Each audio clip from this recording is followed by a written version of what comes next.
na Arábia Saudita, né? Isso começou, né, ali mais ou menos, né, com a chegada do Cristiano Ronaldo. A Arábia Saudita em si, ela já contratava jogadores, né, de médio nível europeu, né, ou até aqui do Brasil, por exemplo, antes, né, como Giovinco, o Gomes, contratavam também o Juliano, meio que jogou pelo Grêmio, pelo Internacional, contrataram o Michael, né, o famoso God of Zaga, né, e entre outros muitos jogadores que são bons, mas não são de alto nível do futebol europeu.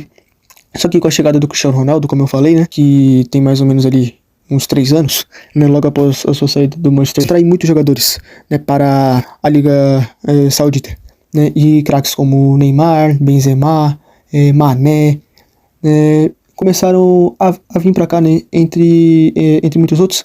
Por quê? Né, um craque mundial, um dos maiores jogadores da história, foi jogar ali no país, né, e